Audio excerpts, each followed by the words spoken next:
नमस्कार, आप देख रहे हैं एमपी न्यूज। आपके साथ मैं हूं नम्रता बुंदेला। एमपी न्यूज के खास कार्यक्रम चुनावी फीवर में एक बार फिर से आपका स्वागत है। उपचुनाव के इस मौसम में बयानों की बौछार हो रही है और वार पलटवार की गर्माहट भी साथ ही महसूस हो रही है। और सिर्फ मामूली गर्माहट नहीं है, जोरदार गर्माहट इस वक्त चुनावी बौछारों की महसूस हो रही है। हमारे साथी अदिति इस वक्त हमसे जुड़ी हुई हैं। अदिति, आज अगर सियासी गलियारों की गर्माहट और ठंडक की बात करें तो कितना गर्म और कितना सर्द मौसम आज गलियारों में बना हुआ है? नम्रता, सबसे पहले तो मैं ये बताना चाहूंगी कि जो हाल ही में मुख्यमंत्री शिवराज सिंह चौहान ने एक दावा किया है, वादा किया है जनता से। मुख्यमंत्री शिवराज सिंह चौहान ग्वालियर में गए थे। मुन्ना लाल जो वहां से भाजपा प्रत्याशी है, उनके समर्थन में वे जनसभा कर रहे थे और वहां उन्होंने ये वादा किया जनता से और ये कहा कि अगर आप लोग हमें बीजेपी को जिताते हैं इस उपचुनाव में, तो जो कोरोना वैक्सीन का जो टीका आने वाला है वो मैं गरीब भाई बहनों और जो गरीब भांजे भांजियां हैं मेरी, उन्हें मैं फ्री में लगवाऊंगा। इस बात का ऐलान किया है उन्होंने। हालांकि कह सकते हैं कि उनका ये जो ऐलान है ये बिहार विधानसभा में जो बीजेपी ने वहां पर ऐलान किया है उससे प्रेरित माना जा रहा है। हाँ, वहां पे उससे प्रेरित माना जा रहा है। उन्होंने वहां पे संकल्प पत्र में ये बताया है कि अगर आ जाता है टीका और हमारी सरकार आती है तो हम आपको फ्री में टीका उपलब्ध करवाएंगे, आपको फ्री में टीका लगवाएंगे। लेकिन वहीं कांग्रेस की तरफ से भी इसको लेकर आ गया है बयान। कांग्रेस ने भी इस पर रिएक्शन दे दिया है। कांग्रेस ने ये कहा कि अभी तो भैया कोरोना की वैक्सीन ढूंढी जा रही है, यहाँ अभी वैक्सीन के आते पते नहीं है और शिवराज सरकार तो घोषणा पे घोषणा किए जा रहे हैं, वादे पे वादे किए जा रहे हैं। ये केवल एक चुनावी घोषणा मात्र भर है, इसका कोई सच से कोई ताल्लुक नहीं है, ऐसा कुछ होने वाला नहीं है। इस प्रकार से कांग्रेस ने इस पर पलटवार किया। तो बीजेपी की तरफ से यह आया कि मुख्यमंत्री शिवराज सिंह चौहान किसान परिवार से आते हुए जानते हैं कि जनता का दर्द क्या है और इस पूरे कोरोना महामारी के दौर में वे ये जानते हैं कि वो व्यक्ति जो सोच रहा होगा कि आज मेरे पास पैसा नहीं है और मैं अगर कोरोना मुझे हो जाता है तो मैं किस प्रकार से इसका इलाज कराऊंगा, और कल को अगर कोरोना वैक्सीन आ जाती है तो मैं किस प्रकार से किस तरह से, क्योंकि मेरे पास तो पैसा नहीं है, मैं उसे यूज कैसे करूंगा या मैं कैसे टीका लगवाऊंगा। तो उसके लिए हमदर्द बनकर मुख्यमंत्री शिवराज सिंह चौहान ने इस प्रकार का ऐलान किया है। और बीजेपी की तरफ से ये कहा गया कि अगर हमारी सरकार बनती है और हमारी सरकार कंटिन्यू रहती है तो सच में हम टीका मुफ्त में जितने भी गरीब भाई बहन है या गरीब भांजे भांजिया उन्हें उपलब्ध कराएंगे। तो यहाँ पर मुख्यमंत्री शिवराज ने जनता के हमदर्द वाला कार्ड खेला है। जी बिल्कुल। और ये भी कहा जा रहा है कांग्रेस की ओर से तो कि अब बीजेपी तो आपदा में भी अवसर तलाशने का काम कर रही है। और खास क्योंकि कांग्रेस का चाहे कहना है कि कोरोना वैक्सीन को लेकर अभी भी कोई पुख्ता सबूत सामने नहीं है और बीजेपी घोषणा पे घोषणा किए जा रही है। आखिर इस बात में कितनी दम है और जनता इस बात पर कितना विश्वास करेगी, ये तो उपचुनाव के परिणाम ही बताएंगे। फिलहाल बिहार विधानसभा का जो चुनाव है वहां पर जब बीजेपी ने अपना संकल्प पत्र जारी किया तो उस संकल्प पत्र में जो अहम मुद्दा है और जो अहम आपदा माने हम इस वक्त की देश की, तो उसको लेकर लोगों का दिल जीतने की कोशिश की है। कहा गया है कि गरीबों के लिए जो कोरोना वैक्सीन है वो बिल्कुल मुफ्त दी जाएगी। कोरोना वैक्सीन का जो टीका है वो बिल्कुल गरीबों को मुफ्त लगाया जाएगा ताकि जनता इस महामारी के दौर में इस घोषणा की ओर ज्यादा ध्यान दे, ज्यादा आकर्षित हो और बीजेपी को ही अपना मत प्रदान करे। अब देखने वाली बात होगी कि जनता इस फैसले का कितना स्वागत करती है और कितना इस पर यकीन करती है, विश्वास करती है। लेकिन अदिति, अगर वार पलटवार की अगर हम बात करें तो इस वक्त प्रदेश में वार पलटवार का सिलसिला भी थमा नहीं है। और जहां वार पलटवार की आरोप प्रत्यारोप की सवालों के बौछारों की अगर बात आती है तो इस वक्त इस समय में सिर्फ दो दिग्गज चेहरे, सीएम शिवराज और पूर्व सीएम कमलनाथ, इन दोनों के चेहरे सबसे पहले याद आ जाते हैं, आंखों के सामने घूमने लगते हैं। क्योंकि इस वक्त वो दोनों जहां भी चुनावी मंच पर जा रही हैं तो एक दूसरे पर आरोप प्रत्यारोप कर रहे हैं, एक दूसरे से सवाल पूछ रहे हैं। एक सवाल पूछता है, दूसरा जवाब भी देता है, फिर दूसरा सवाल पूछता है, पहला सवाल जवाब देता है। तो ये जो दौर है इस वक्त चल रहा है। आज की अगर हम बात करें तो आज सीएम शिवराज का सवाल क्या था और पूर्व मुख्यमंत्री कमलनाथ का जवाब क्या रहा? नम्रता, सांवेर में जनसभा करने के लिए आए थे पूर्व मुख्यमंत्री। वहां पर उन्होंने वहां से जो प्रेमचंद्र गुड्डू वहां के प्रत्याशी हैं, वहां पर उन्होंने जनसभा में ऐलान किया कि मुख्यमंत्री शिवराज सिंह चौहान हमेशा मुझे कहते रहते हैं कि भैया मैं उद्योगपति हूँ, मैं तो कुछ जानता ही नहीं हूँ, जनता का दर्द नहीं जानता हूँ मध्य प्रदेश की जनता का।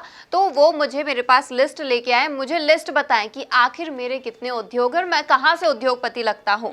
लेकिन अमृता, एक और बात बता दूं कि कुछ समय पहले या फिर आज अभी ताज़ा खबरों के अनुसार एक चीज़ ये है कि मुख्यमंत्री शिवराज सिंह चौहान ने कमलनाथ को अभी कुछ समय पहले जब बंगाली जादूगर बताया था, उन्होंने कहा था वे बंगाल के जादूगर हैं, कुछ इस प्रकार का बयान दिया था। मुख्यमंत्री शिवराज सिंह चौहान ने कहा कि जब पूर्व मुख्यमंत्री कमलनाथ मध्य प्रदेश ये जो रटते रहते करते रहते हैं, आखिर वो मध्य प्रदेश की जनता को जानते कितना है, कितना पहचानते हैं। ना वे यहाँ की परंपराओं को जानते हैं, ना वे मध्य प्रदेश की जनता को जानते हैं। और अगर उन्होंने सच में मध्य प्रदेश के लिए कुछ किया है तो वो अपने पिछले 40 साल के जो कार्यकाल है उसमें से वो मुझे एक भी बात लाकर बता दिया, एक भी काम लाकर दिखा दे वो मुझे कि उन्होंने अपने पिछले 40 साल के करियर में या पिछले 40 साल के कार्यकाल में मध्य प्रदेश के लिए आखिर उन्होंने क्या किया है। जी बिल्कुल। अब कमलनाथ इसका कैसे जवाब देते हैं तो देखने वाली बात होगी। फिलहाल तो कमलनाथ ने भी सीएम शिवराज को खुला चैलेंज दे दिया है कि जब वो मुझे बार बार उद्योगपति कहते रहते हैं, मेरे उद्योगों के बारे में बात करते रहते हैं, तो आखिर वो सबूत के तौर पर बताएं कि आखिर मेरे उद्योग हैं कहाँ और किसने क्या किया है, कि अपने कार्यकाल में अपने कार्यकालों का ब्यौरा रखें और किसने क्या किया है, साथ ही ये भी बताएं, पूरी लिस्ट तैयार करें कि आखिर इतने सालों में हमने ज्यादा काम किया है या आपने ज्यादा काम किया है। ये पूरा जो ब्यौरा है वो जनता के सामने रखने का खुला चैलेंज अब कमलनाथ ने सीएम शिवराज को दे दिया है। लेकिन जहां तक अगर हमने बयानों की बात की है तो इस वक्त हम बात करते ही रहते हैं कि जो बयानों का स्तर है वो काफी गिरता जा रहा है। शब्द बहुत बिना सोचे समझे इस वक्त नेता चुनावी मंच से देते नजर आ रहे हैं। तो इसी क्रम में एक बार फिर मुरैना की जो दिमनी विधानसभा सीट है वहां से भी बीजेपी प्रत्याशी और शिवराज सरकार में राज्य मंत्री गिरिराज दंडोतिया जो हैं उन्होंने भी एक ऐसा ही बयान दे दिया। उन्होंने वो जो आइटम वाला शब्द की जो सियासत थी, यहाँ पर वो फिर से वो सियासत उछलती नजर आई है। आइटम वाले शब्द को लेकर उन्होंने कहा कि यदि ऐसा शब्द हमारे एरिया में इस्तेमाल करते ना कमलनाथ तो हम उनका सर काट देते। अब इसी बयान को लेकर, उनके इसी शब्दों को लेकर कांग्रेस हमलावर हो गई है। कांग्रेस ने कहा है, साफ तौर पर सीएम शिवराज से सवाल किया है, प्रदेश अध्यक्ष से सवाल किया है, बीजेपी प्रदेश अध्यक्ष से, कि क्या आप अपने राज्य मंत्री के ऐसे शब्दों से सहमत हैं या नहीं। अगर नहीं है तो उन्हें इसी वक्त राज्य मंत्री के पद से हटा दें और पार्टी से भी निकाल दें। अब देखने वाली बात होगी कि गिरिराज दंडोतिया का ये बयान आखिर मध्य प्रदेश की सियासत में कितना उछाल लाता है। नम्रता, एक चीज और है कि जो लगातार मतलब बेफजूल के अजीबोगरीब जो बयान है जनसभाओं में जो मंत्री देते हैं, नेता दे रहे हैं, अभी आजकल देखा जा रहा है उपचुनाव में ज्यादातर नजर आते हैं जिनका कोई मतलब नहीं निकलता है। कुछ दिनों पहले जो सज्जन सिंह वर्मा ने दिया था कैलाश विजयवर्गीय को लेकर कि दशहरा आते आते उनका चेहरा रावण की तरह हो जाता है, और काफी सारे ऐसे अजीबोगरीब बयान सामने आते रहते हैं। अभी हाल ही में हम बात करें गोपाल भार्गव की, तो गोपाल भार्गव के जो बेटे और भाजपा नेता अभिषेक भार्गव, उन्होंने हाल ही में एक जनसभा को संबोधित करते हुए ऐसा ही कुछ अजीबोगरीब दावा भी किया, अजीबोगरीब ऐलान भी बोल सकता है इसे। उन्होंने ये कहा कि मंत्रियों के घर तो नोट बरसते हैं और अब ये मंत्री को देखना चाहिए, मंत्रियों को, नेताओं को सोचना चाहिए कि वो उसका उपयोग किस प्रकार से करे।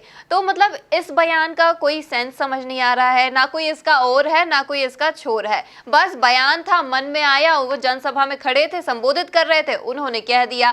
अब इस पर लेकर सियासत तो शुरू हो गई कि भैया इस तरह से कैसे बोल सकते हैं, मतलब मंत्रियों के घर नोट बरसते हैं। कांग्रेस भी बयान दे रही है, लेकिन इसका कोई मुझे सेंस समझ नहीं आता, क्योंकि अजीबोगरीब बयान जो उपचुनाव में आजकल इस उपचुनाव में ज्यादातर देखने को मिल रहे हैं, क्योंकि पिछले जो चुनाव होते थे उनमें ऐसे कुछ बयानबाजी तो मुझे नहीं देखने को मिली।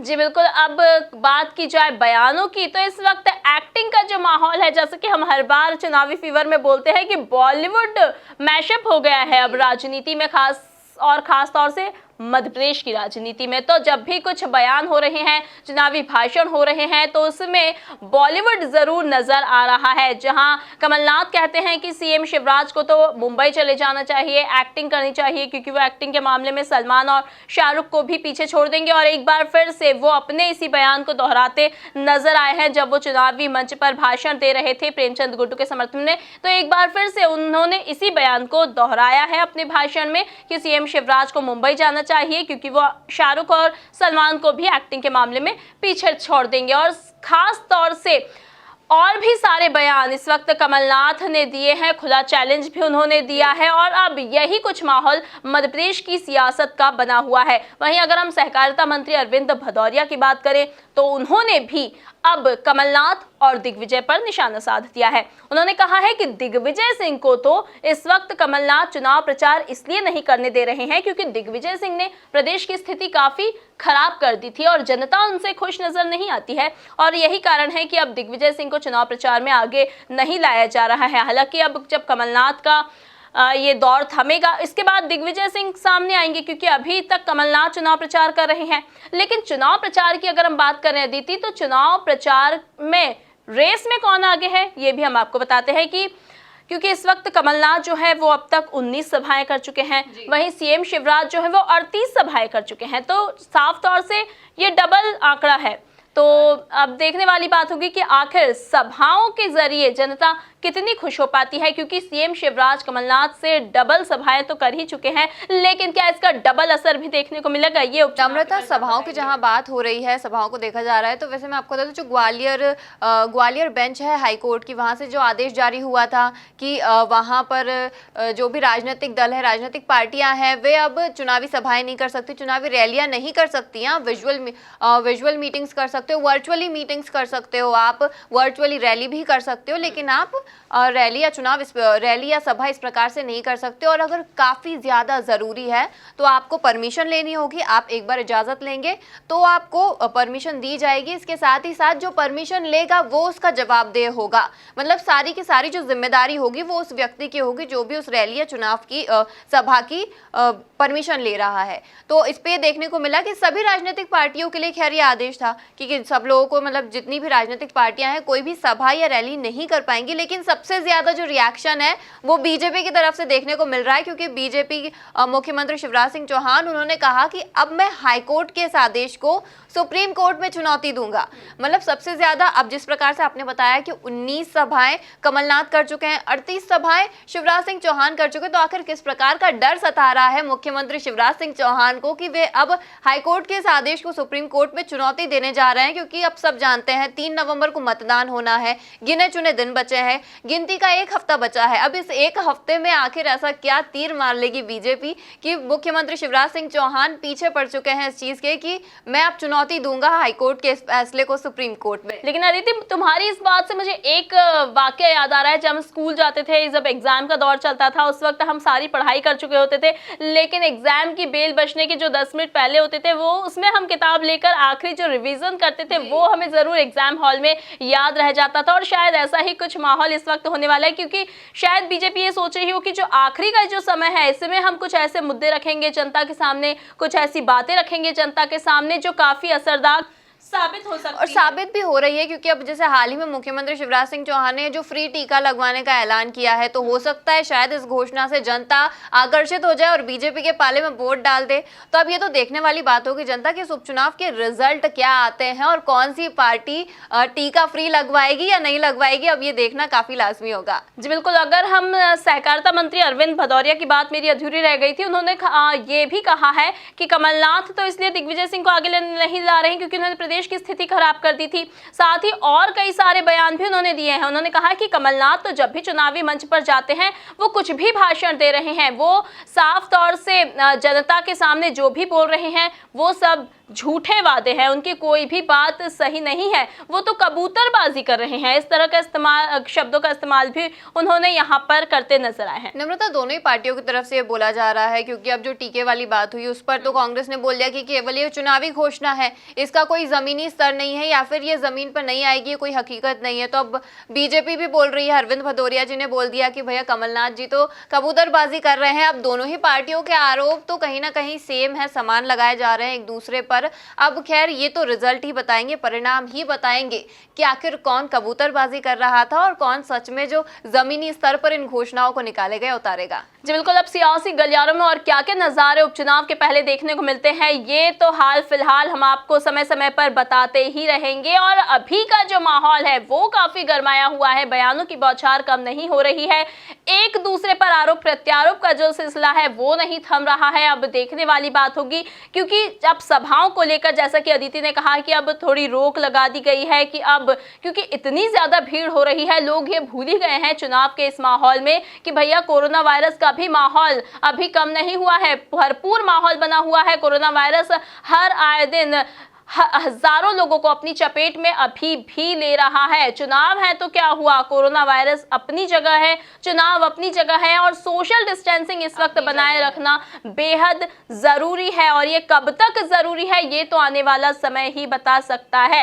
लेकिन शिवराज सरकार ने जहां कोरोना वैक्सीन की अब बात कर दी है तो ये देखने वाली बात होगी कि उनका ये भाषण और उनका ये बयान और उनका ये ऐलान आखिर प्रदेश में कितना असरकारी साबित होता है। फिलहाल एमपी न्यूज के इस कार्यक्रम चुनावी फीवर में हम आपसे यूं ही समय समय पर बतियाते रहेंगे और आपको समय समय पर बताते रहेंगे कि क्या है आखिर सियासी गलियारों का हाल। एमपी की नब्ज, एमपी का हाल, मध्य प्रदेश की हर खबर एमपी न्यूज टीवी के साथ। लगातार खबरों के लिए सब्सक्राइब करें हमारा YouTube channel MP news TV. Latest updates के लिए बेल आइकन दबाना जरा भी न भूलें।